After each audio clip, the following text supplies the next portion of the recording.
Before Revelation, before Dante, before a single medieval painting imagined the torments of hell, there was another apocalypse, a forbidden one so detailed, so terrifying, and so overwhelming that early church authorities tried to erase it from history. They said Paul saw heaven, but what they didn't tell you is that he also saw hell, realms of fire, angels with eyes like lightning, souls weighed in cosmic judgment, and a divine throne so bright that even the angels trembled. This is the apocalypse of Paul, the journey they never wanted you to hear. In the shadow of ancient monasteries and forgotten scriptoriums, buried beneath centuries of ecclesiastical silence, lies one of Christianity's most forbidden texts. A document so dangerous, so vivid in its descriptions of divine judgment and eternal torment, that the early church fathers fought desperately to erase it from history. This is the story of the Apocalypse of Paul, a text that claims to reveal what the great apostle witnessed when he was caught up to the third heaven, and what he saw in the depths of hell itself. The year is approximately 380 CE. Somewhere in the eastern reaches of the Roman Empire, an anonymous scribe puts quill to parchment and begins to write words that would shake the foundations of Christian orthodoxy.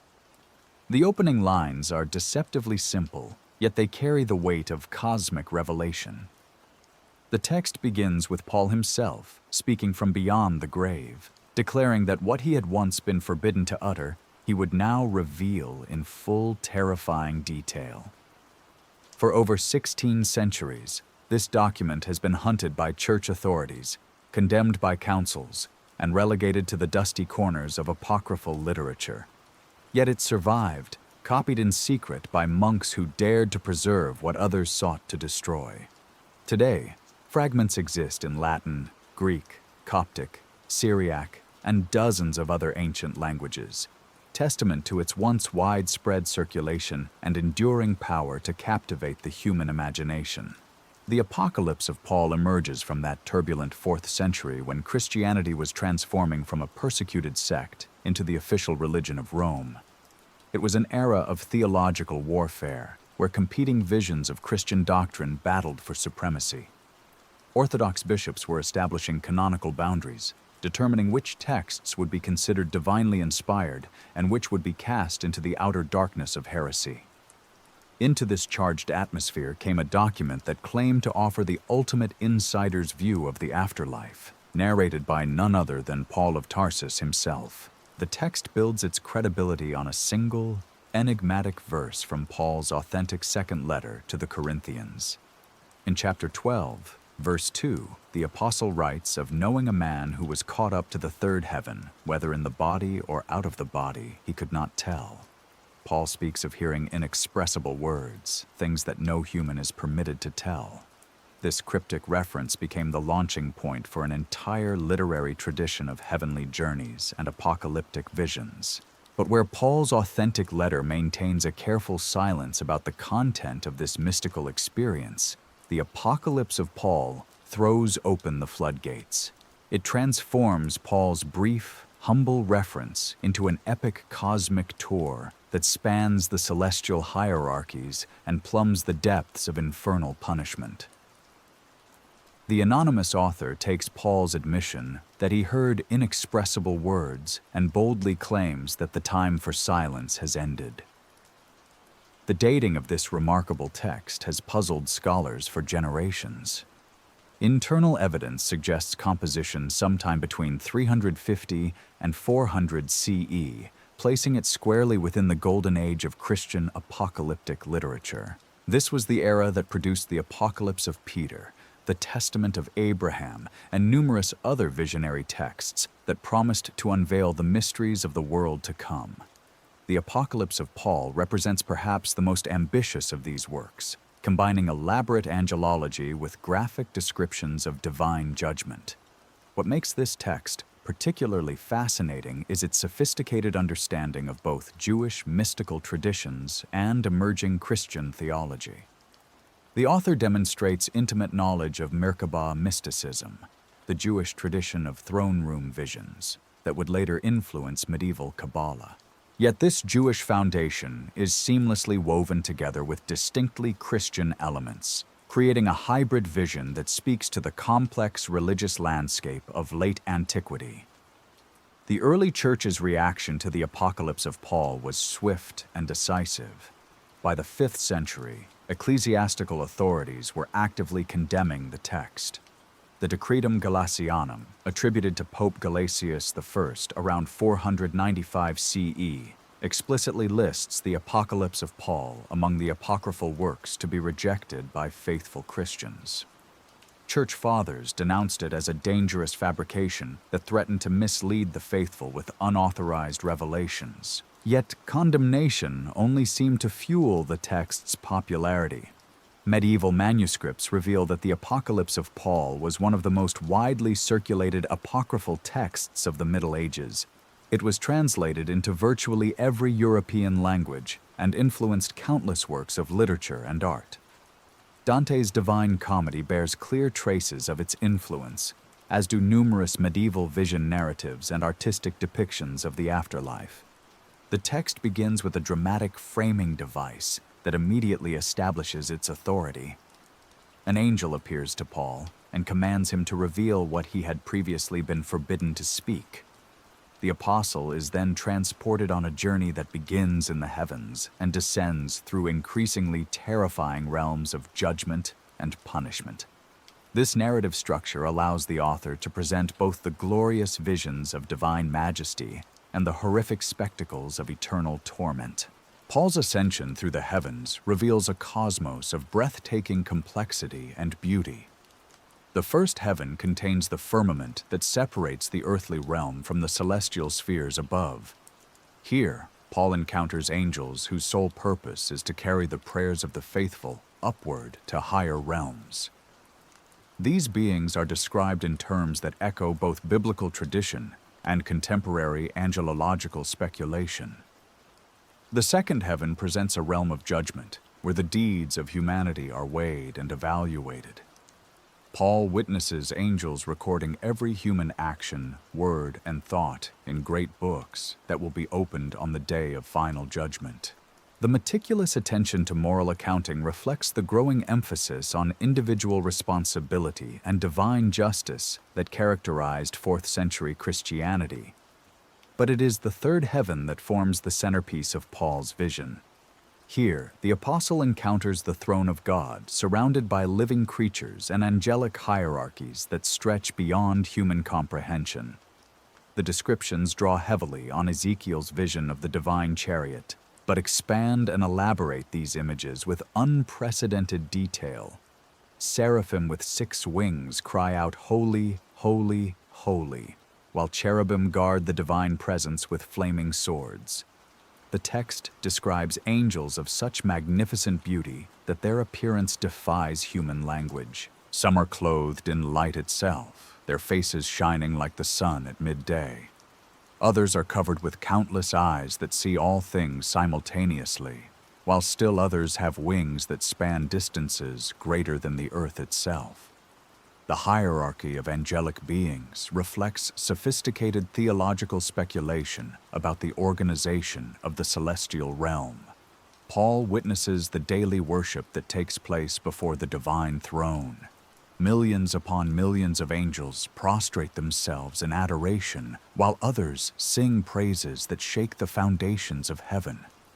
The apostle sees the 24 elders casting their crowns before the throne, and the 4 living creatures crying out day and night without ceasing. The cosmic liturgy that unfolds before Paul's eyes presents worship on a scale that dwarfs any earthly ceremony. In one of the text's most striking passages, Paul observes the moment when human prayers reach the throne of God.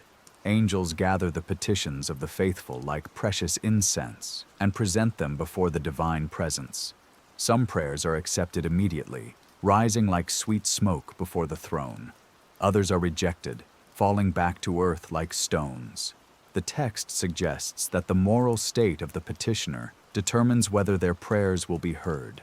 The vision of heaven reaches its climax when Paul is granted an audience with Christ himself.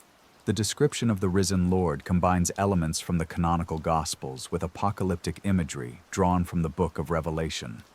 Christ appears simultaneously as the suffering servant and the conquering king, bearing the wounds of crucifixion while radiating the glory of divinity. The encounter transforms Paul's understanding of both divine mercy and divine justice. But the Apocalypse of Paul is perhaps most famous not for its visions of heavenly glory, but for its harrowing descriptions of infernal punishment. The text presents hell not as a single location, but as a complex realm with multiple regions designed for different categories of sinners. This elaborate geography of damnation would profoundly influence medieval conceptions of the afterlife. Paul's descent into hell begins at a great chasm that separates the realm of the blessed from the domain of the damned. The apostle witnesses a bridge spanning this abyss, narrow as a razor's edge, which the souls of the dead must cross to reach their eternal destination. The righteous pass over safely, supported by their good deeds and the prayers of the living. The wicked fall into the flames below, their screams echoing through the darkness. The first region of hell that Paul encounters is reserved for those who committed sins of the flesh. Here, adulterers hang suspended over pits of molten metal, their bodies alternately frozen and burned. The text describes their punishment with graphic detail that would make even modern readers uncomfortable.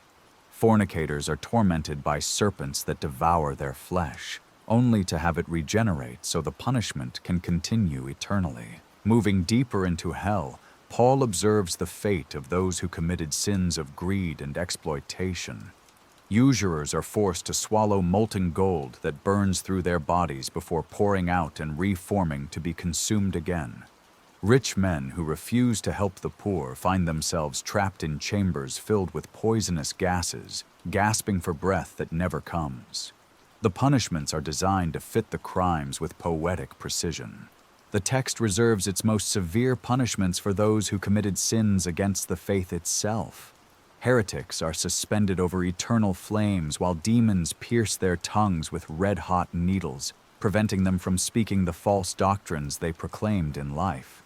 Those who desecrated churches are crushed repeatedly by massive stones, their bones ground to powder before being reformed for the torture to begin anew.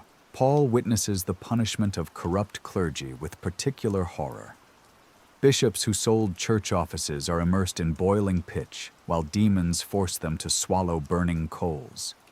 Priests who violated their vows of celibacy are hung upside down over pits of fire, while their flesh is slowly peeled away by razor-sharp claws. The text suggests that those who held positions of religious authority face proportionally greater punishment for their sins. The geography of hell includes regions of ice as well as fire, reflecting the text's sophisticated understanding of punishment through extremes. Some sinners are frozen in blocks of ice so cold that their limbs shatter like glass, only to be restored for the process to repeat. Others are subjected to alternating torture by fire and ice, their bodies never able to adjust to either extreme.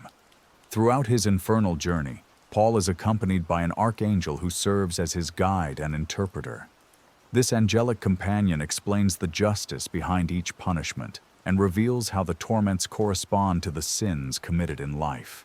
The systematic nature of divine justice is emphasized repeatedly, with the text insisting that every punishment is precisely calibrated to match the severity of the transgression. The Apocalypse of Paul also describes the daily respite that the damned receive on Sundays, when their torments cease from Saturday evening until Monday morning. During these brief periods of relief, the souls in hell can rest and reflect on their fate. This temporary mercy is attributed to the prayers of the faithful on earth and serves to highlight both divine compassion and the power of intercessory prayer. As Paul's vision draws toward its close, he encounters souls who are neither fully saved nor fully damned.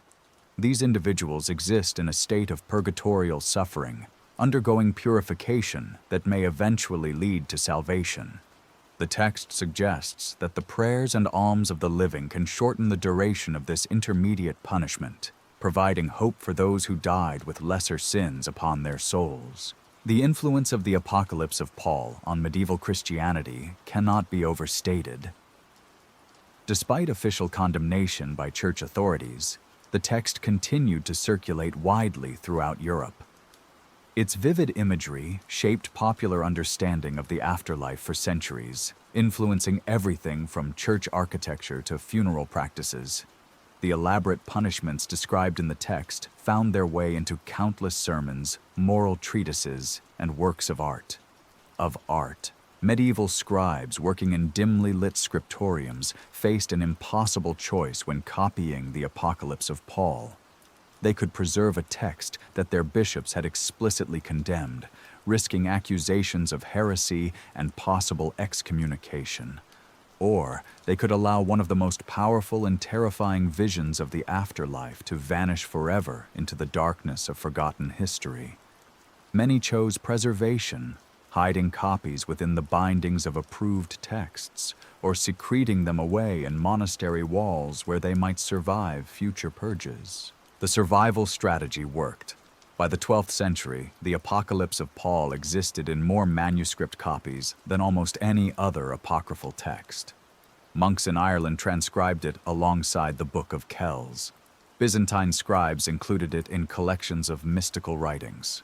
Even as far away as Ethiopia, Christian communities preserved their own versions, translated into Ge'ez and illuminated with intricate depictions of Paul's otherworldly journey. What drove this underground preservation movement was the text's extraordinary power to address fundamental human anxieties about death and judgment. While canonical scriptures spoke in metaphors and parables about the afterlife, the Apocalypse of Paul provided a detailed roadmap through the realms beyond death. It answered questions that kept medieval Christians awake at night. What exactly happens when we die? How are our deeds weighed? What do the torments of hell actually look like? How might we escape them? The text's author understood these deep psychological needs and crafted a narrative that spoke directly to them. Unlike the cryptic symbolism of canonical apocalyptic literature, this vision offered concrete, visceral descriptions that ordinary believers could grasp and remember. The punishments weren't abstract concepts of separation from God, but specific tortures that corresponded to recognizable sins. A merchant who cheated customers would face eternal commerce with molten coins. A gossip who spread malicious rumors would have her tongue pierced with burning needles for eternity. This systematic approach to divine justice reflected sophisticated theological thinking about moral causation and eternal consequences.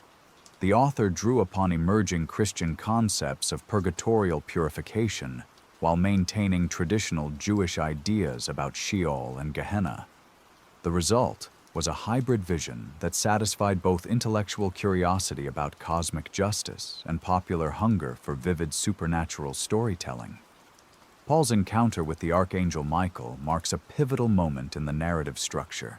Michael appears not as the warrior angel of canonical tradition, but as a compassionate guide who grieves over human suffering while maintaining unwavering commitment to divine justice. The archangel explains to Paul that every punishment serves a dual purpose: retribution for past sins and warning for future generations who might read about these torments. This pedagogical function reveals the text's underlying missionary purpose. The Apocalypse of Paul wasn't merely entertainment or theological speculation, but a deliberate tool for moral instruction and evangelistic persuasion. The graphic descriptions of hellish torture were designed to shock readers into repentance and spiritual transformation. Medieval preachers understood this power and incorporated passages from the text into their sermons, despite official prohibitions. The theological controversy surrounding the Apocalypse of Paul centered on questions of revelation and authority. Orthodox Christian doctrine held that public revelation had ended with the apostolic age. The New Testament canon was closed, and no new revelations could claim equal status with inspired scripture. Yet here was a text that explicitly claimed to reveal previously hidden apostolic teachings, challenging the very foundations of ecclesiastical authority. Church fathers like Jerome and Augustine developed sophisticated arguments against such pseudepigraphic literature. They pointed out historical anachronisms in the text, theological concepts that postdated Paul's actual lifetime, and literary techniques that betrayed later authorship. Most damaging was the text's claim that Paul had been commanded to remain silent about his third heaven experience for the apostolic period, only to reveal everything in a later century. This conveniently explained why no earlier Christian had ever heard these detailed descriptions. Despite these scholarly objections, the text's emotional and spiritual impact proved impossible to suppress entirely. Medieval mystics found in Paul's journey a template for their own spiritual experiences. Visionary saints like Hildegard of Bingen and Mechthild of Magdeburg drew upon its imagery in describing their encounters with divine reality. Even Thomas Aquinas, that pillar of scholastic orthodoxy, acknowledged the text's influence on popular Christian imagination while maintaining careful distance from its claims. The apocalypse of Paul's treatment of angelic hierarchies reveals sophisticated engagement with both Jewish Merkabah mysticism and emerging Christian angelology. Paul encounters 9 distinct orders of angels, each with specific functions in the cosmic order. The seraphim purify souls with their fiery touch. The cherubim guard divine mysteries with their multiple faces and wings. The thrones support the weight of divine justice. These aren't mere literary flourishes, but systematic theological statements about the organization of spiritual reality. The text describes angels of healing who carry the prayers of the sick directly to Christ's wounded hands. Other angels specialize in protecting children, guiding the dying, or recording human deeds in celestial books.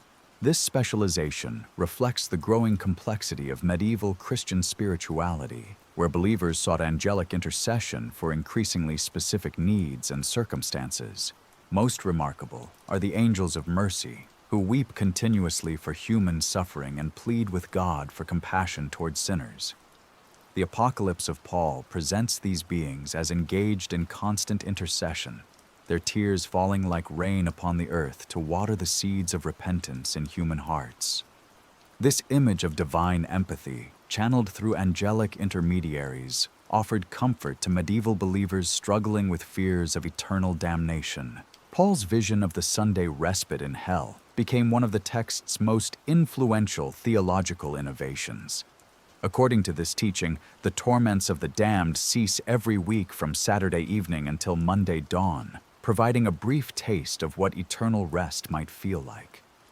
This merciful intermission is attributed to Christ's death on Friday and resurrection on Sunday, events so powerful that their effects reach even into the depths of hell. The theological implications were staggering. If divine mercy could penetrate even the realm of eternal punishment, what did this mean for traditional doctrines of hell's absolute finality? The text carefully avoided explicitly endorsing universal salvation, but its vision of ongoing divine compassion toward the damned opened theological possibilities that made orthodox authorities deeply uncomfortable. Medieval popular religion embraced this teaching enthusiastically.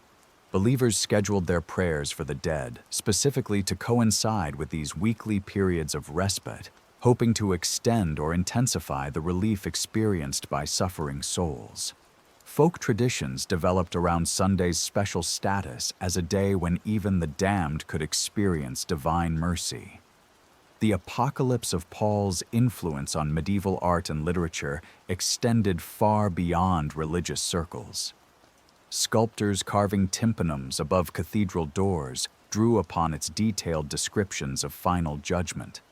Manuscript illuminators found in its angelic hierarchies a rich source of iconographic inspiration. Dante's careful organization of Inferno owes clear debts to Paul's systematically arranged regions of punishment. The text's impact on popular culture was equally profound. Mystery plays performed in town squares dramatized Paul's journey for audiences who couldn't read Latin manuscripts. Traveling preachers recounted selected episodes to crowds gathered at market crosses. Folk ballads preserved fragments of the vision in vernacular languages, spreading its imagery far beyond literate Christian communities. Even secular literature felt the text's influence.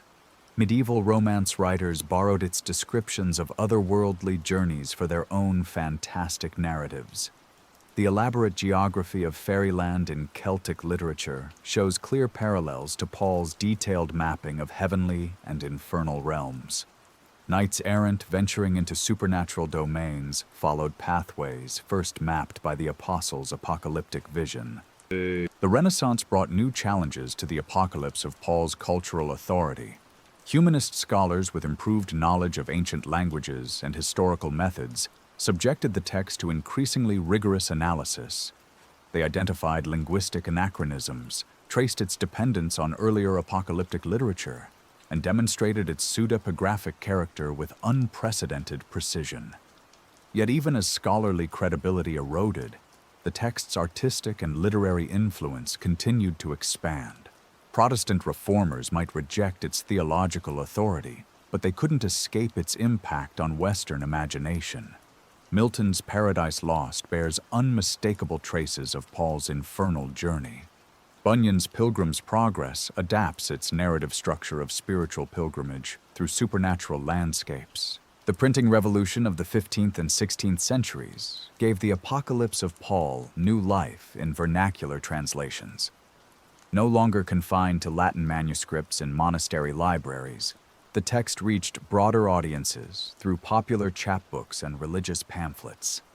Protestant authorities found themselves in the awkward position of condemning a text that many of their own followers found spiritually meaningful and historically fascinating. Modern scholarship has approached the Apocalypse of Paul with tools unavailable to earlier generations. Comparative analysis reveals its sophisticated synthesis of diverse religious traditions. Literary criticism illuminates its narrative techniques and rhetorical strategies. Archaeological discoveries provide context for understanding its original cultural environment. Yet these academic advances haven't diminished the text's fundamental mystery. Who was the anonymous author who dared to speak in Paul's voice? What personal experiences of mystical vision might have inspired such detailed descriptions of otherworldly realities? How did a text condemned by official Christianity achieve such widespread influence on Christian culture? The Apocalypse of Paul continues to raise profound questions about the nature of religious authority and the boundaries of acceptable belief. Its survival through centuries of suppression testifies to deep human needs that official theology struggled to address. Its influence on art, literature, and popular religion reveals the complex relationship between canonical doctrine and lived spiritual experience. The text's modern legacy remains complex and contested. New Age spirituality has rediscovered its descriptions of otherworldly journeys, finding in Paul's vision validation for contemporary accounts of near-death experiences and astral projection. Academic theology maintains scholarly distance while acknowledging the document's historical significance for understanding early Christian diversity. Perhaps most intriguingly, the Apocalypse of Paul anticipated many concerns of contemporary Christianity about divine justice, human suffering, and the ultimate fate of the soul. Its vision of a cosmos where mercy and judgment coexist in creative tension speaks to believers still wrestling with traditional doctrines of eternal punishment. Its emphasis on the ongoing effects of earthly prayers and good deeds offers hope to those seeking ways to help the departed. The text's treatment of intermediate states between salvation and damnation prefigured later Catholic developments in purgatorial doctrine, while maintaining distinctly Eastern Christian emphasis on the transformative power of divine light. This theological flexibility helps explain its appeal across diverse Christian traditions throughout medieval Europe. In our own era of renewed interest in mystical experience and apocalyptic literature, the Apocalypse of Paul stands as a remarkable testament to the enduring human quest for understanding about ultimate realities. Whether viewed as inspired revelation, pious fiction, or sophisticated theological speculation, it remains one of the most powerful and disturbing visions of the afterlife ever committed to parchment. The forbidden journey that Paul claimed to have taken through heaven and hell continues to challenge readers 16 centuries after its composition. Its vivid imagery still has the power to comfort the grieving, terrify the complacent, and inspire those seeking deeper spiritual understanding. In a world still haunted by questions about death, judgment, and eternal destiny, Paul's apocalyptic vision retains its capacity to both disturb and illuminate the deepest mysteries of human existence. The manuscript traditions reveal even more disturbing details about the text's suppression. In the Great Library of Constantinople, Byzantine scholars noted marginal comments in Greek manuscripts warning readers about the dangerous visions contained within. These annotations, written in trembling hands by nervous scribes, suggest that even copying the text was considered spiritually perilous. Some manuscripts contain prayers of protection inscribed before and after Paul's narrative, as if the very act of transcription might expose the scribe to supernatural danger. Archaeological evidence from medieval monasteries tells a similar story of fearful preservation. In the ruins of a Cistercian abbey in northern France, researchers discovered a cache of texts hidden within a false wall. Among the forbidden books was a beautifully illuminated copy of the Apocalypse of Paul, its margins filled with commentary that reveals the medieval mind grappling with cosmic terror. One marginal note reads in Latin, "These visions are true, but mortal minds cannot bear their full weight without madness." The text's influence on medieval preaching created what church historians now call the Paul problem. Village priests found that sermons incorporating imagery from the apocalypse generated more genuine fear and repentance than traditional homilies based on canonical scripture. Yet these same priests faced disciplinary action from bishops who recognized the source of their vivid descriptions.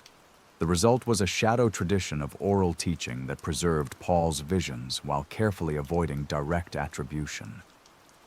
Chronicles from medieval monasteries record numerous incidents of monks experiencing disturbing visions after reading the Apocalypse of Paul. The Abbey of Saint-Denis maintained detailed records of brothers who claimed to have been visited by angels matching Paul's descriptions, or who suffered nightmares so vivid they refused to sleep alone. These accounts suggest that the text's power extended beyond mere literature into the realm of lived spiritual experience.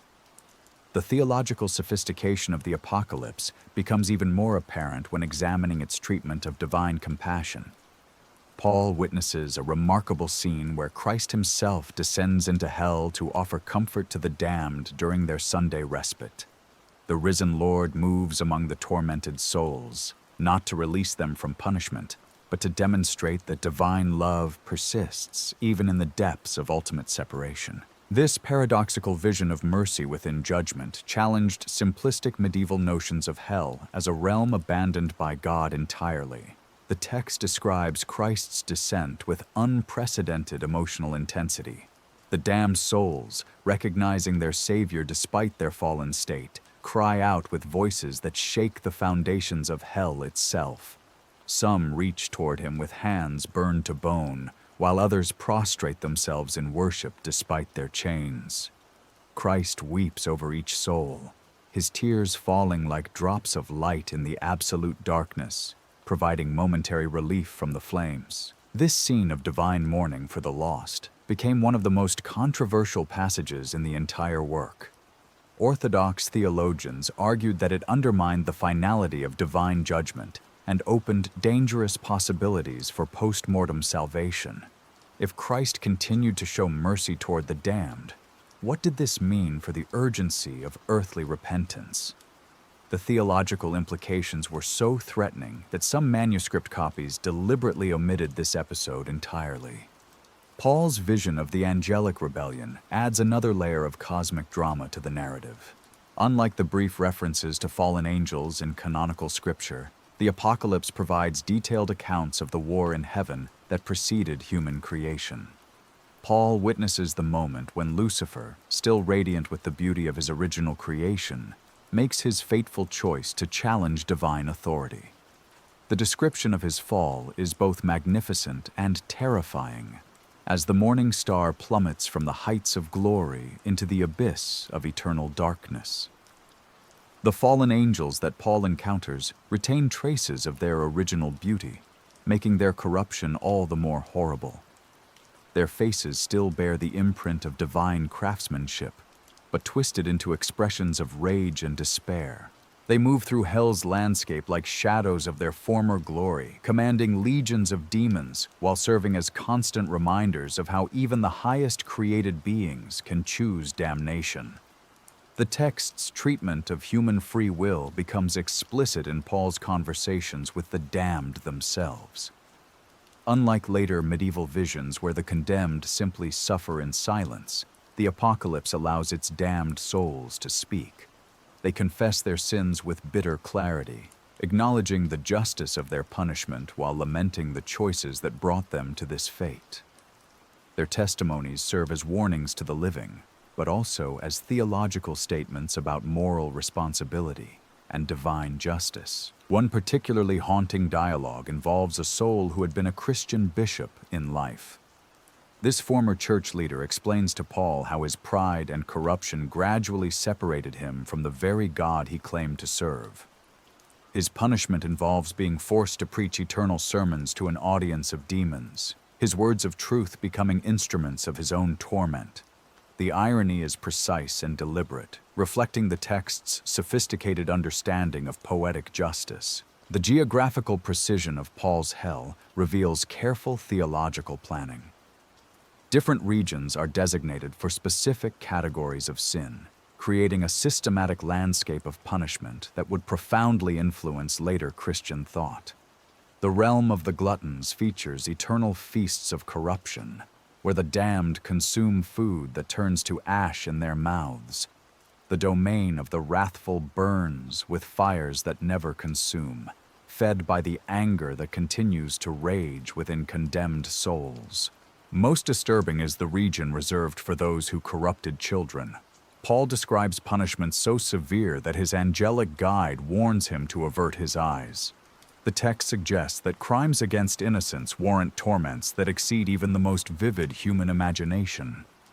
This emphasis on the protection of children reflects growing Christian concern about moral purity and the special status of the innocent in God's kingdom. The apocalypse's influence on medieval law cannot be understated. Legal codes throughout Europe began incorporating punishment theories directly inspired by Paul's vision. The principle of proportional justice, where punishments mirror crimes in both severity and symbolic meaning, became a cornerstone of medieval jurisprudence. Judges sentencing criminals often referenced the cosmic justice that Paul had witnessed, arguing that earthly courts should reflect heavenly principles. Artistic representations of the Last Judgment in medieval cathedrals show clear influence from Paul's detailed descriptions. The tympanum at Sainte-Foy in Conques depicts scenes that match the apocalypse's narrative with startling precision. Angels carrying souls heavenward follow the text's descriptions of celestial escorts, while demons dragging the damned to hell employ tortures that Paul had witnessed firsthand. These stone sermons made the forbidden text's imagery accessible to illiterate populations throughout Europe. The text's treatment of time in the afterlife introduces concepts that would challenge philosophical thinking for centuries. Paul observes that the experience of eternity differs fundamentally from temporal existence. A moment of divine ecstasy in heaven encompasses what would be years of earthly joy, while a second of hellish torment contains the suffering of lifetimes.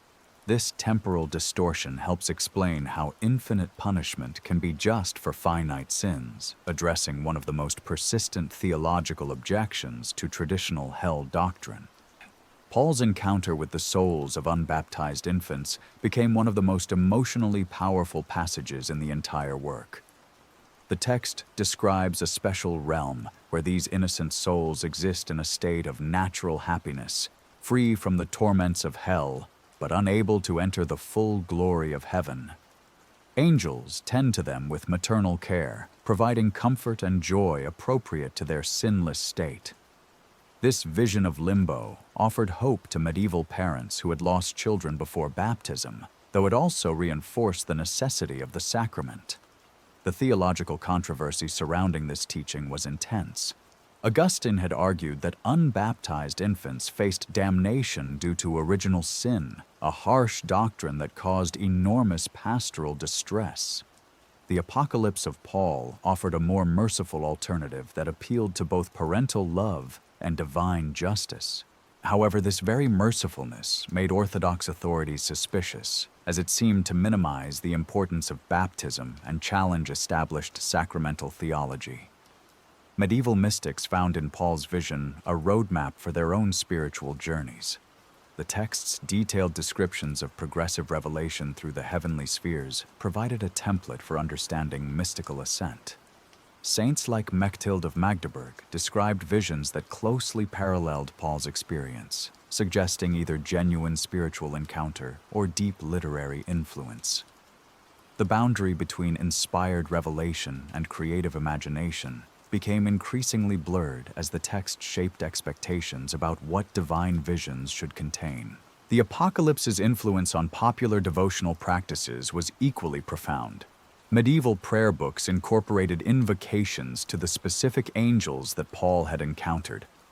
Devotional exercises guided believers through imaginative journeys that followed Paul's path through heaven and hell.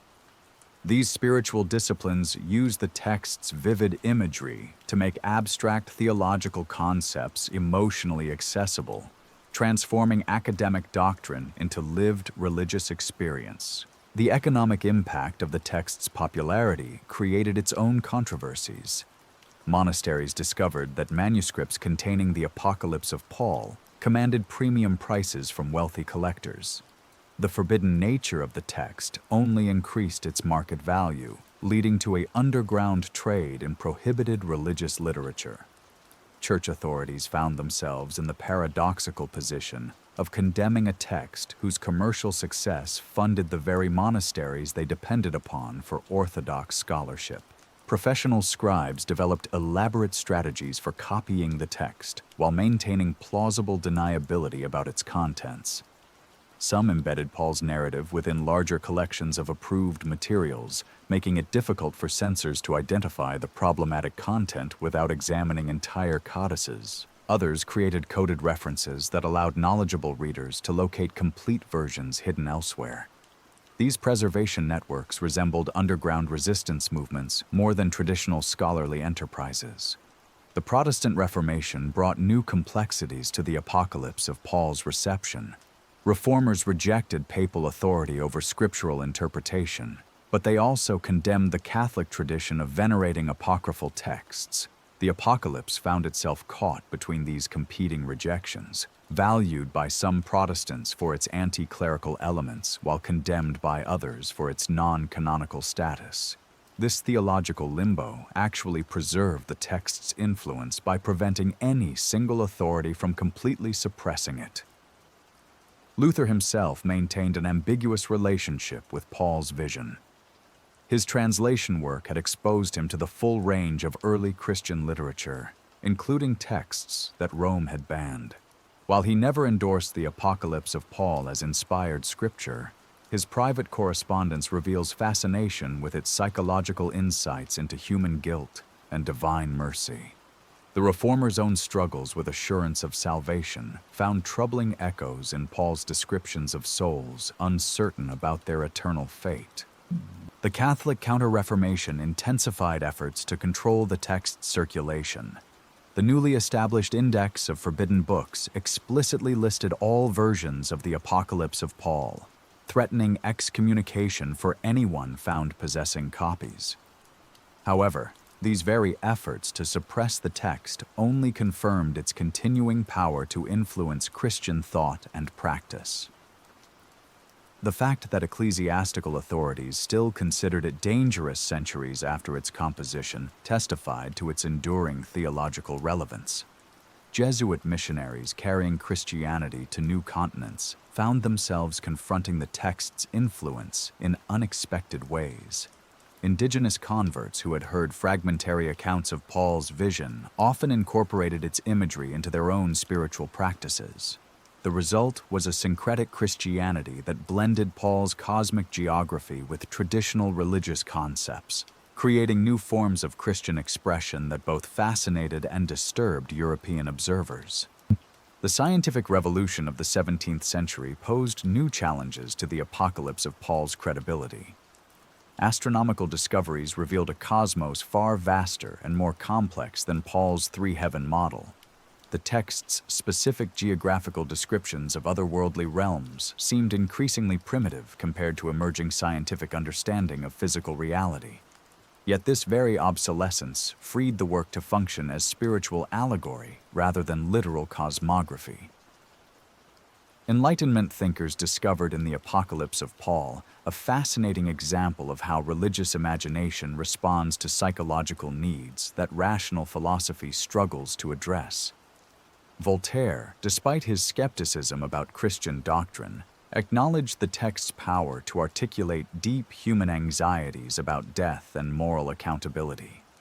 The vision's continuing appeal suggested that purely rational approaches to ultimate questions might never fully satisfy the human heart's need for meaning and purpose. Romantic writers of the 18th and 19th centuries found in Paul's journey a treasure trove of sublime imagery.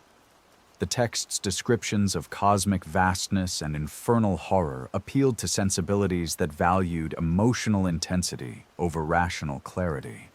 Blake's prophetic visions drew extensively on the apocalypse's symbolic language, while Gothic novelists mined its hellish landscapes for atmospheric inspiration. The forbidden text had become a wellspring of literary imagination. Archaeological discoveries in the 19th and 20th centuries provided new context for understanding the apocalypse of Paul's original environment. Papyrus fragments from Egyptian monasteries revealed how the text circulated alongside other mystical writings in early Christian communities. These discoveries suggested that Paul's vision represented just one example of a broader tradition of apocalyptic literature that flourished in late antiquity before being suppressed by Orthodox authorities. The Dead Sea Scrolls revealed precedents for Paul's vision in Jewish apocalyptic literature that predated Christianity. Texts like the Book of Enoch described heavenly journeys and infernal punishments using imagery that clearly influenced the apocalypse of Paul. This literary genealogy helped scholars understand how Christian visionaries adapted existing traditions to serve new theological purposes, creating hybrid works that spoke to evolving spiritual needs. Modern psychology has found in the Apocalypse of Paul a remarkably sophisticated exploration of guilt, fear, and spiritual transformation. Carl Jung's analysis of religious symbolism drew extensively on the text's imagery of descent and ascent as metaphors for psychological integration. The vision's systematic correlation of sins with specific punishments revealed deep human intuitions about moral causation that transcended particular religious traditions. Contemporary near-death experience research has discovered striking parallels between modern accounts of otherworldly journeys and Paul's ancient vision. Reports of encounters with beings of light, life reviews, and glimpses of transcendent realms echo themes that the apocalypse explored 16 centuries earlier. These similarities raise intriguing questions about whether Paul's vision captured genuine features of post-mortem experience or simply reflected universal human hopes and fears about death. The text's treatment of divine mercy within judgment continues to influence contemporary Christian theology struggling with traditional hell doctrine. Progressive theologians find in Paul's vision of Sunday respite and ongoing divine compassion resources for developing more nuanced understanding of eternal punishment. The text's emphasis on proportional justice and possibility of purification offers alternatives to both universalism and eternal torment that appeal to modern sensibilities. Liberation theology has discovered in the Apocalypse of Paul a powerful critique of social injustice. The text's detailed punishments for those who exploit the poor or abuse positions of authority speak directly to contemporary concerns about economic inequality and political corruption. Paul's vision of cosmic justice, where oppressors face eternal accountability, provides theological grounding for movements seeking earthly transformation in the name of divine righteousness. Feminist theologians have noted the text's relatively progressive treatment of women compared to other early Christian literature. Female souls in Paul's vision face punishment or reward based on their moral choices rather than their gender roles. The text includes women among the blessed and describes female martyrs receiving special honor in heaven. This egalitarian approach to spiritual destiny challenged patriarchal assumptions that dominated medieval Christianity. The digital age has given the apocalypse of Paul new life through online communities interested in esoteric Christianity and mystical literature. Complete translations are now freely available to anyone with internet access, ending centuries of restricted circulation. Discussion forums debate the text's theological implications, while artists create new visual interpretations of Paul's otherworldly encounters. The forbidden has become accessible in ways its original author could never have imagined. Contemporary horror fiction continues to draw inspiration from the apocalypse's graphic descriptions of supernatural punishment. The text's systematic correlation of sins with torments provides a template for creating fictional hells that feel both terrifying and morally coherent. Modern writers appreciate the psychological sophistication underlying Paul's vision, using its insights to explore themes of guilt, redemption, and ultimate accountability. The text's influence on popular culture extends far beyond explicitly religious contexts. Video games featuring otherworldly journeys often incorporate elements from Paul's cosmic geography. Films depicting near-death experiences draw on the text's imagery of angelic encounters and divine judgment. The vision's archetypal power continues to shape contemporary imagination in ways that transcend denominational boundaries. Academic study of the apocalypse of Paul has intensified in recent decades as scholars recognize its importance for understanding early Christian diversity. The text provides crucial evidence for theological debates that shaped Orthodox Christianity's development. Its preservation, despite official condemnation, reveals the complex relationship between popular piety and ecclesiastical authority in medieval Europe. Comparative religion scholars have traced the text's influence on Islamic and Jewish mystical traditions through medieval cultural exchange. Some elements of Paul's vision appear in later Muslim accounts of otherworldly journeys, suggesting cross-pollination between religious traditions despite official theological hostilities. These connections illuminate the broader human quest for understanding about ultimate realities that transcends particular religious boundaries.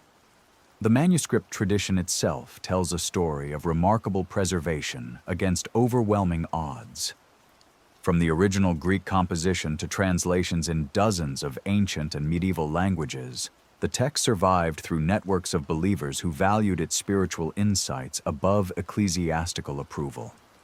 Each surviving manuscript represents a small act of rebellion against religious authority, a testimony to the enduring human hunger for transcendent meaning. Modern readers encountering the apocalypse of Paul for the first time often experience the same mixture of fascination and unease that characterized medieval responses. The text's power to disturb comfortable assumptions about divine justice and eternal destiny remains undiminished by the passage of centuries. Its vision of a cosmos where mercy and judgment interpenetrate continues to challenge both believers and skeptics seeking to understand the deepest questions of human existence. The forbidden journey that Paul claimed to have taken through the realms beyond death stands as one of the most ambitious attempts in human literature to map the geography of eternity. Whether viewed as inspired revelation, creative theology, or psychological exploration, the Apocalypse of Paul remains a testament to the human capacity to imagine realities that transcend ordinary experience while addressing the most fundamental concerns of moral existence. The enduring fascination with the Apocalypse of Paul reveals something profound about the human condition that transcends religious boundaries and historical epochs. In our contemporary age of scientific materialism and secular skepticism, the text's vivid imagery continues to resonate with readers seeking meaning beyond the visible world. The anonymous 4th century author tapped into psychological depths that remain constant across cultures and centuries, creating a vision that speaks to universal fears and hopes about ultimate destiny. Recent neuroscientific research into near-death experiences has provided unexpected validation for some elements of Paul's ancient vision. Patients who undergo clinical death and resuscitation frequently report encounters with beings of light, life reviews where every deed is evaluated, and glimpses of transcendent realms that bear striking resemblance to Paul's heavenly journey. While materialist explanations attribute these experiences to brain chemistry and oxygen deprivation, the consistency of reported elements across different cultures suggests deeper patterns that the apocalypse may have intuited centuries before modern medical technology made such experiences documentable. The text's sophisticated treatment of moral psychology anticipated insights that wouldn't be formally recognized until the development of modern ethical philosophy.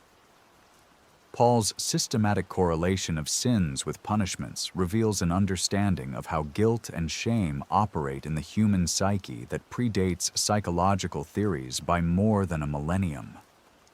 The vision's emphasis on the ongoing effects of earthly choices in eternal realms provided a framework for thinking about moral responsibility that influenced Western civilization's entire approach to justice and punishment.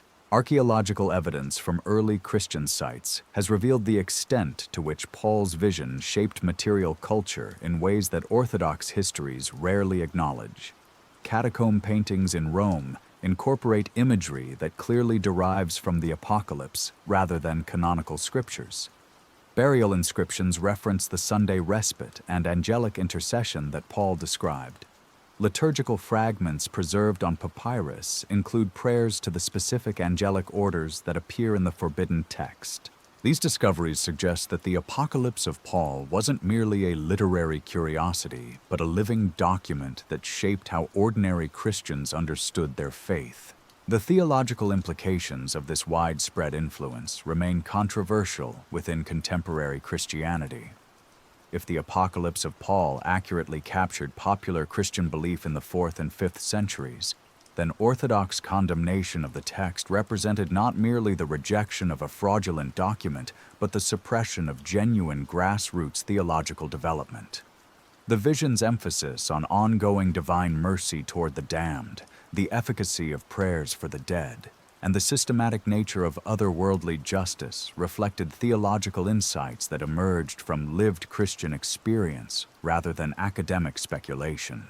Modern scholars studying the sociology of religious authority have found in the Apocalypse of Paul a fascinating case study of how institutional power shapes collective memory.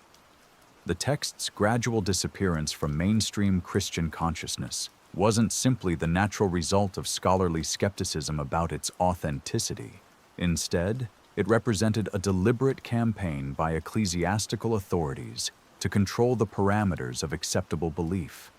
The success of this campaign demonstrates how effectively religious institutions can reshape historical memory when they possess sufficient power and persistence. Yet the incomplete nature of this suppression reveals the limits of institutional authority over human imagination. Despite centuries of condemnation, the Apocalypse of Paul survived in underground traditions that preserved its essential insights while adapting its imagery to changing cultural contexts. Folk Christianity throughout medieval Europe maintained beliefs about the afterlife that owed more to Paul's vision than to official church doctrine. Popular literature, artistic traditions, and devotional practices continued to reflect the text's influence long after it had been removed from approved religious instruction. The Renaissance rediscovery of classical texts brought renewed scholarly attention to early Christian apocrypha, including the Apocalypse of Paul. Humanist scholars approached these documents with new critical methods that revealed their complex relationship to canonical scriptures and contemporary religious needs. Rather than simply dismissing them as fraudulent, Renaissance thinkers began to appreciate their value as windows into early Christian diversity and development. This scholarly rehabilitation prepared the ground for modern academic study of non-canonical literature. The Protestant Reformation's emphasis on scriptural authority created an unexpected opportunity for the apocalypse of Paul's rehabilitation. While reformers rejected Catholic traditions of venerating apocryphal texts, they also questioned papal authority to determine which ancient documents deserved preservation. Some Protestant scholars argued that early Christian writings like the Apocalypse should be studied as historical documents, even if they weren't accepted as inspired scripture. This position allowed the text to survive in Protestant libraries where Catholic censorship might have destroyed it entirely. The Counter-Reformation's response to Protestant challenges included intensified efforts to control all forms of religious literature. The Roman Inquisition's Index of Forbidden Books explicitly condemned the Apocalypse of Paul, along with hundreds of other texts deemed dangerous to Catholic orthodoxy. However, these very efforts to suppress forbidden literature often had the unintended consequence of preserving it. Scholars and collectors who might otherwise have ignored obscure apocryphal texts began seeking them out precisely because they were prohibited. The colonial expansion of European Christianity brought the Apocalypse of Paul into contact with indigenous religious traditions that had their own rich traditions of otherworldly journeys and divine visions. Native American shamanic practices, African spiritual traditions, and Asian mystical systems all included elements that resonated with Paul's cosmic tour.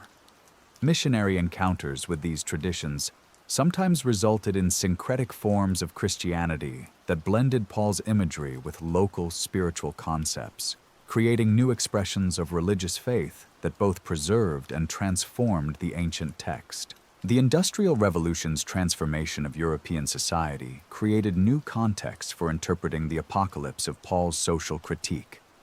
The text's detailed punishments for exploitative merchants, corrupt officials, and oppressive landlords spoke directly to emerging concerns about capitalism's impact on traditional social relationships. Working-class movements throughout the 19th century found in Paul's vision of cosmic justice a theological foundation for demanding earthly reforms. The text's emphasis on proportional punishment for social sins provided religious legitimacy for political activism aimed at protecting the poor and vulnerable. Scientific developments in astronomy and physics challenged the apocalypse of Paul's cosmological assumptions while paradoxically enhancing its symbolic power. The discovery that the universe contained billions of galaxies rather than three simple heavens made Paul's literal geography obsolete. Yet this same vastness of scale made the text's vision of cosmic significance more rather than less compelling. If human existence truly occurred within such immensity, then questions about ultimate meaning and moral accountability became more rather than less pressing. The emergence of comparative religion as an academic discipline revealed striking parallels between the Apocalypse of Paul and similar texts from other religious traditions. Buddhist descriptions of hell realms, Hindu accounts of celestial worlds, and Islamic narratives of otherworldly journeys all shared structural similarities with Paul's vision. These cross-cultural patterns suggested that the human imagination approaches questions about death and judgment in remarkably consistent ways, regardless of specific theological commitments. Psychological analysis of the Apocalypse of Paul has revealed sophisticated insights into the dynamics of guilt, fear, and spiritual transformation that anticipate modern therapeutic understanding. The text's systematic correlation of sins with punishments reflects deep intuitions about how moral violations affect the human psyche. The vision's emphasis on the possibility of purification and the ongoing effects of intercessory prayer provides frameworks for thinking about healing and redemption that remain relevant to contemporary counseling and spiritual direction. The digital revolution has democratized access to the Apocalypse of Paul in unprecedented ways. Complete translations that once existed only in rare manuscripts housed in major libraries are now available to anyone with internet access. Online communities dedicated to studying early Christian literature have created new venues for scholarly discussion and popular engagement with these ancient texts. Digital humanities projects are creating searchable databases that reveal connections and influences that previous generations of scholars could never have traced. Contemporary horror and fantasy literature continues to mine the Apocalypse of Paul for inspiration, finding in its systematic vision of otherworldly punishment a template for creating fictional realms that feel both terrifying and morally coherent.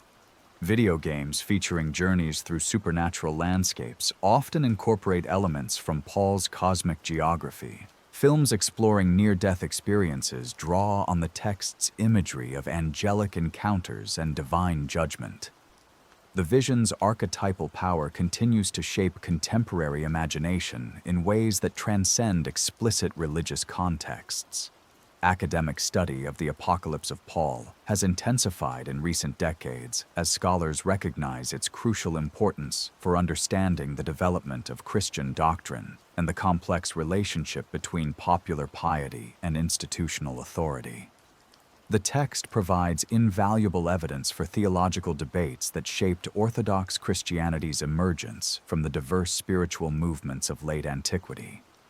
Its preservation, despite official condemnation, illuminates the underground networks that maintained alternative Christian traditions throughout medieval Europe.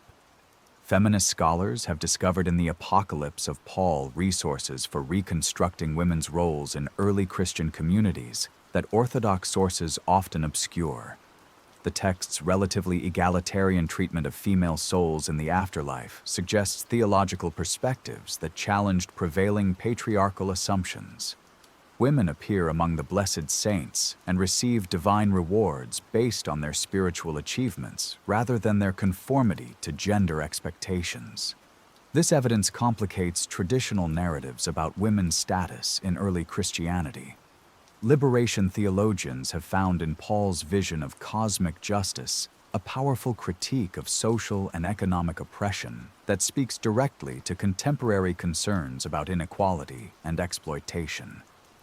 The text's detailed descriptions of punishments awaiting those who abuse positions of authority or exploit the vulnerable provide theological grounding for movements seeking systemic social transformation. Paul's emphasis on divine solidarity with the suffering offers hope to marginalized communities struggling against injustice. Environmental theologians have discovered in the Apocalypse of Paul early expressions of concern for the natural world that prefigure contemporary ecological consciousness. The text's descriptions of cosmic interconnection and the effects of human actions on celestial harmony suggest theological frameworks for understanding humanity's responsibility toward creation. Paul's vision of angels weeping over human sinfulness includes grief for the damage done to the natural world through greed and exploitation.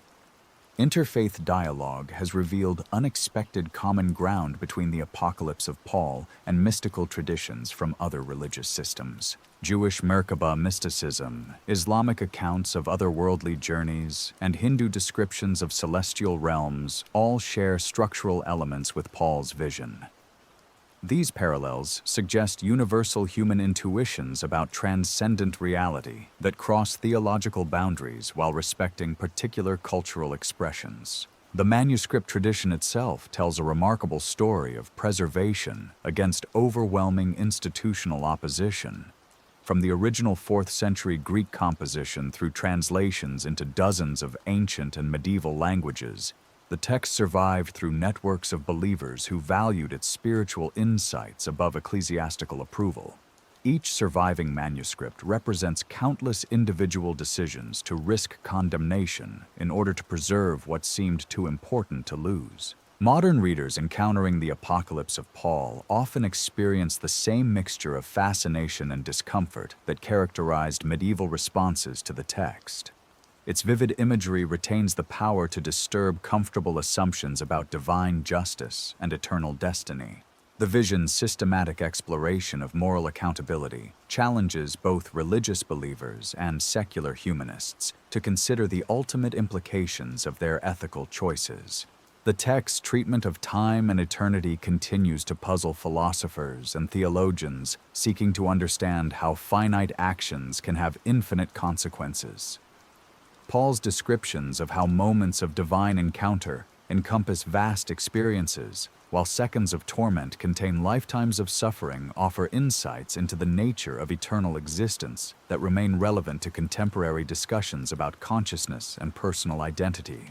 The apocalypse of Paul's influence on artistic traditions extends far beyond explicitly religious contexts. Medieval cathedral architecture incorporated the text's imagery into stone facades that preached Paul's vision to illiterate populations.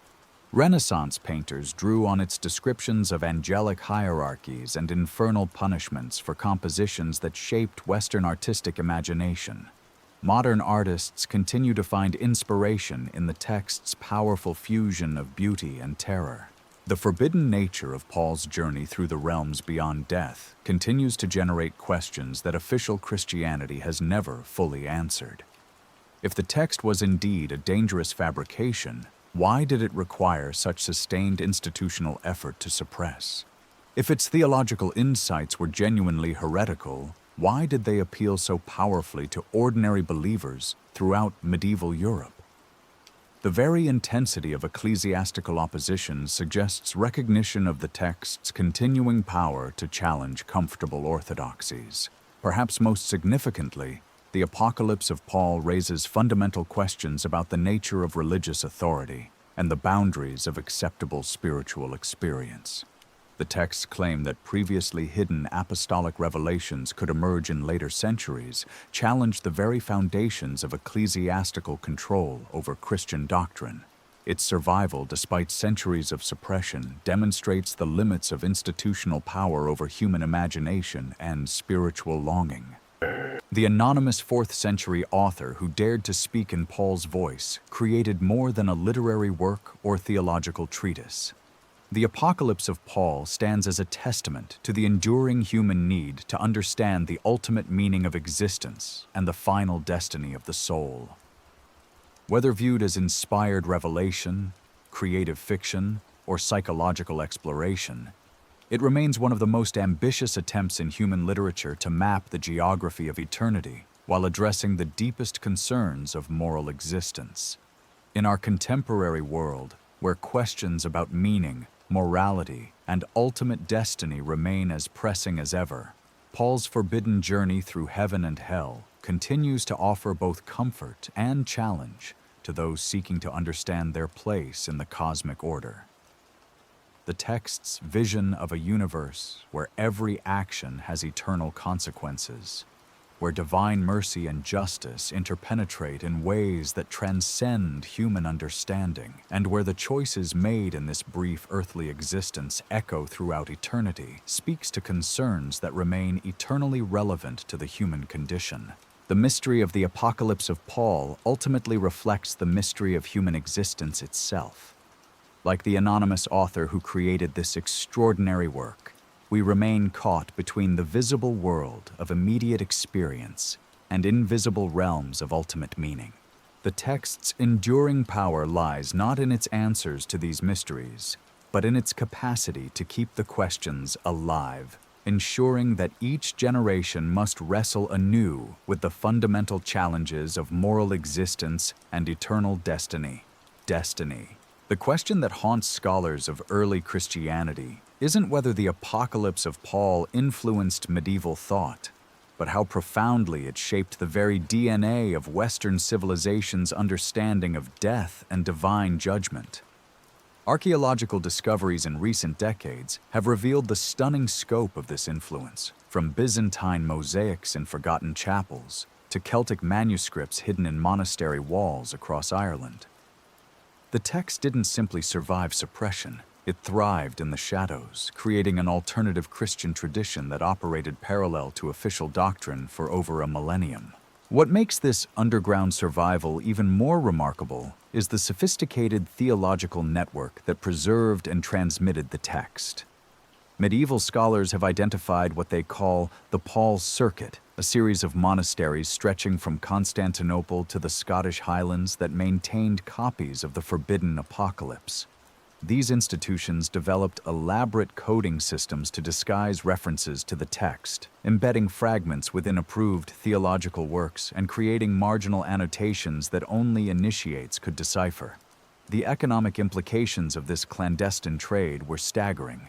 Manuscript dealers in medieval Paris commanded prices for complete copies of the Apocalypse of Paul that exceeded the annual income of most villages. Wealthy collectors competed fiercely for illuminated versions, driving a black market in religious literature that rivaled the commerce in precious gems and exotic spices. Some noble families maintained private scriptoriums dedicated solely to copying and preserving forbidden texts, viewing their collections as both spiritual treasures and political insurance policies. The artistic legacy of Paul's vision extended far beyond manuscript illumination into the realm of architectural theology. Cathedral builders throughout Europe incorporated the text's imagery into stone facades that functioned as three-dimensional sermons for illiterate populations. The famous tympanum at Autumn Cathedral presents scenes that follow Paul's infernal journey with startling precision, depicting punishments that match the Apocalypse's descriptions rather than canonical scripture. These carved narratives suggest that master craftsmen possessed detailed knowledge of the forbidden text despite official prohibitions. Archaeological evidence from excavated medieval workshops reveals tools and materials specifically designed for creating images inspired by the Apocalypse of Paul. Specialized chisels for carving the intricate wings of Paul's 9 angelic orders, pigments mixed according to formulas that captured the otherworldly light of the third heaven, and molds for casting bronze demons that matched the text's precise descriptions of infernal creatures. The material culture of medieval Christianity was saturated with Paul's vision in ways that official histories deliberately obscured. The text's influence on legal systems throughout medieval Europe represents perhaps its most unexpected legacy. Court records from England, France, and the Holy Roman Empire reveal judicial reasoning that draws explicitly on the Apocalypse's principles of proportional justice. Judges sentencing criminals often referenced the cosmic punishments that Paul had witnessed, arguing that earthly courts should mirror the systematic justice of the divine realm. Legal scholars developed elaborate theories of punishment that traced their philosophical foundations directly to Paul's systematic correlation of sins with specific torments. The emergence of universities in the 12th and 13th centuries created new venues for studying the Apocalypse of Paul despite continued ecclesiastical prohibition. Academic theologians found ways to discuss the text obliquely through comparative analysis with approved apocalyptic literature.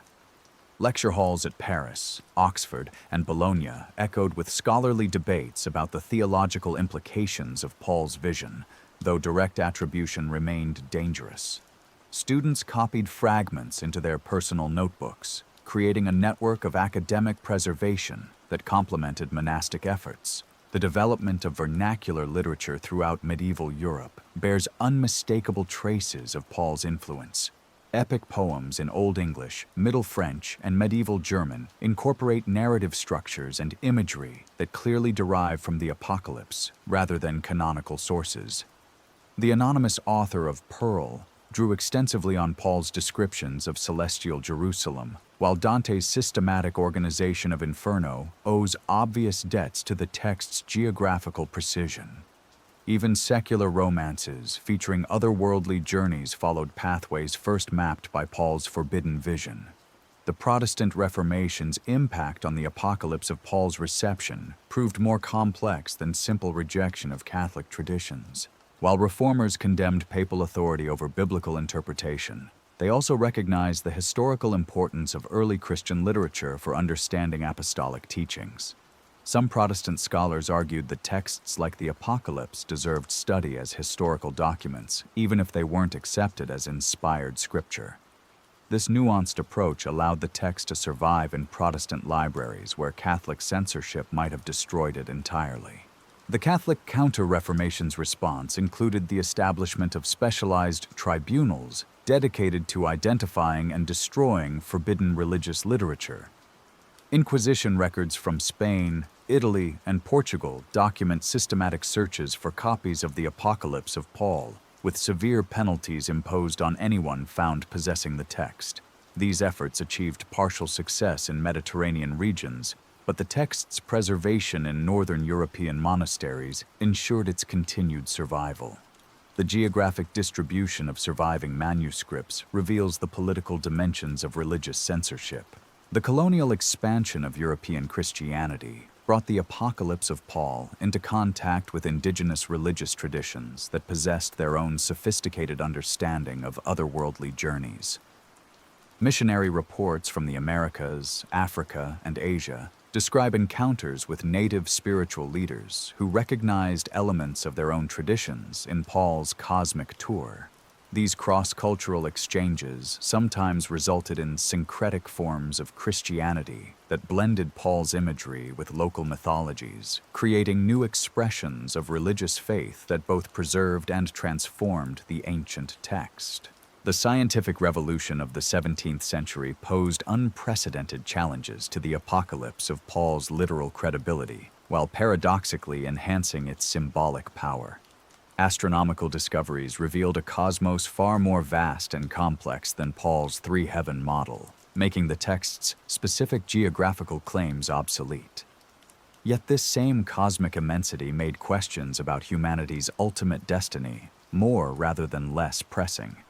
If conscious existence truly occurred within such vastness, then the moral accountability that Paul described became more rather than less significant. Enlightenment philosophers discovered in the Apocalypse of Paul a fascinating case study in how religious imagination responds to fundamental human anxieties that rational inquiry struggles to address. Voltaire, despite his skepticism about Christian doctrine, acknowledged the text's psychological sophistication in exploring themes of guilt, redemption, and ultimate meaning. The vision's continuing appeal to educated readers suggested that purely rationalist approaches to existential questions might never fully satisfy the human need for transcendent purpose. The Romantic movement of the 18th and 19th centuries found in Paul's journey through supernatural realms a treasure trove of sublime imagery that appealed to sensibilities valuing emotional intensity over rational clarity. Blake's prophetic visions drew extensively on the apocalypse's symbolic language, while Gothic novelists mined its hellish landscapes for atmospheric inspiration. The forbidden text had become a wellspring of literary imagination that transcended explicit religious contexts. Archaeological discoveries in Egypt and Palestine during the 19th and 20th centuries provided new context for understanding the apocalypse of Paul's original cultural environment. Papyrus fragments from monasteries revealed how the text circulated alongside other mystical writings in early Christian communities. These discoveries suggested that Paul's vision represented one example of a broader tradition of apocalyptic literature that flourished in late antiquity before being suppressed by Orthodox authorities seeking to consolidate doctrinal uniformity. The Dead Sea Scrolls revealed precedents for Paul's otherworldly journey in Jewish apocalyptic literature that predated Christianity by centuries. Texts, like the Book of Enoch, described heavenly ascents and infernal punishments, using imagery that clearly influenced the apocalypse of Paul. This literary genealogy helped scholars understand how Christian visionaries adapted existing traditions to serve new theological purposes, creating hybrid works that spoke to evolving spiritual needs while maintaining connections to ancient wisdom. Modern psychology has found in the Apocalypse of Paul a remarkably sophisticated exploration of consciousness, memory, and spiritual transformation that anticipates contemporary therapeutic understanding. The text's systematic correlation of sins with punishments reflects deep insights into how moral violations affect psychological well-being. The vision's emphasis on purification through suffering and the transformative power of divine encounter provides frameworks for understanding healing that remain relevant to modern counseling and spiritual direction. Contemporary research into near-death experiences has discovered striking parallels between modern accounts of otherworldly encounters and Paul's ancient vision. Reports of life reviews, encounters with beings of light, and glimpses of transcendent realms echo themes that the apocalypse explored 16 centuries earlier. These similarities raise intriguing questions about whether Paul's vision captured genuine features of post-mortem consciousness, or reflected universal psychological patterns that emerge when human awareness approaches the boundaries of existence. The digital revolution has democratized access to the Apocalypse of Paul in ways that would have astounded its medieval preservers. Complete translations that once existed only in rare manuscripts housed in major research libraries are now freely available to anyone with internet connectivity. Online communities dedicated to studying early Christian literature have created new venues for scholarly discussion and popular engagement with these ancient texts, fostering global conversations about their continuing relevance. Digital humanities projects are revealing connections and influences in the manuscript tradition that previous generations of scholars could never have traced. Computer analysis of linguistic patterns, comparative studies of artistic motifs, and mapping of geographical distribution have illuminated the complex networks through which the Apocalypse of Paul survived and spread throughout medieval Europe. These technological tools are writing new chapters in the text's remarkable story of preservation against institutional opposition. Contemporary horror and fantasy literature continues to draw inspiration from the Apocalypse's graphic imagination, finding in its systematic vision of otherworldly punishment a template for creating fictional realms that feel both terrifying and morally coherent. The text's influence on popular culture extends through video games, films, and graphic novels that explore themes of divine judgment and eternal consequence. Modern audiences encounter Paul's imagery in contexts far removed from explicit religious instruction, yet the underlying psychological and spiritual insights remain recognizable. Academic study of the Apocalypse of Paul has intensified dramatically in recent decades as scholars recognize its crucial importance for understanding the complex relationship between popular piety and institutional authority in early Christianity. The text provides invaluable evidence for theological debates that shaped Orthodox doctrine, while revealing the underground traditions that preserved alternative Christian insights. Its survival story illuminates the limits of religious authority over human imagination and spiritual longing. Comparative religion scholars have traced the text's influence on Islamic and Jewish mystical traditions through medieval cultural exchanges that transcended official theological hostilities. Elements of Paul's vision appear in later Muslim accounts of otherworldly journeys, while Jewish mystical texts show clear borrowings from Christian apocalyptic imagery. These cross-pollinations illuminate the broader human quest for understanding ultimate realities that operates beneath surface religious divisions. Feminist theologians have discovered in the Apocalypse of Paul resources for reconstructing women's roles in early Christian communities that Orthodox sources often minimize or distort. The text's treatment of female souls in the afterlife suggests theological perspectives that challenged prevailing patriarchal assumptions about spiritual capacity and divine favor. Women appear among the blessed saints and receive rewards based on spiritual achievements rather than conformity to gender expectations, providing evidence for more egalitarian Christian traditions. Liberation theologians have found in Paul's vision of cosmic justice a powerful critique of social and economic oppression that speaks directly to contemporary movements for systemic change. The text's detailed descriptions of punishments awaiting those who exploit the vulnerable provide theological grounding for demanding earthly justice. Paul's emphasis on divine solidarity with the suffering offers hope to marginalized communities while challenging comfortable believers to examine their own complicity in oppressive systems. Environmental theologians have discovered early expressions of ecological consciousness in the Apocalypse's descriptions of cosmic interconnection and the effects of human actions on celestial harmony. The text suggests theological frameworks for understanding humanity's responsibility toward creation that prefigure contemporary environmental ethics.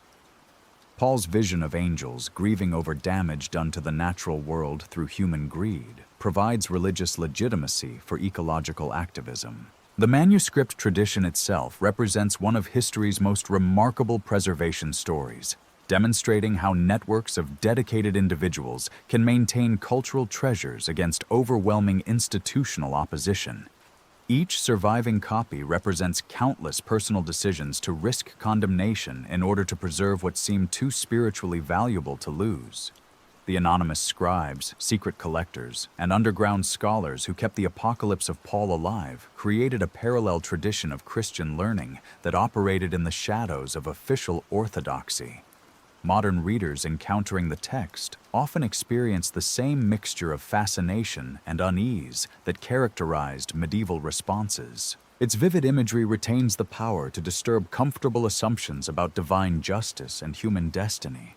The vision's systematic exploration of moral accountability challenges both religious believers and secular humanists to consider the ultimate implications of their ethical choices, making the ancient text surprisingly relevant to contemporary moral discourse.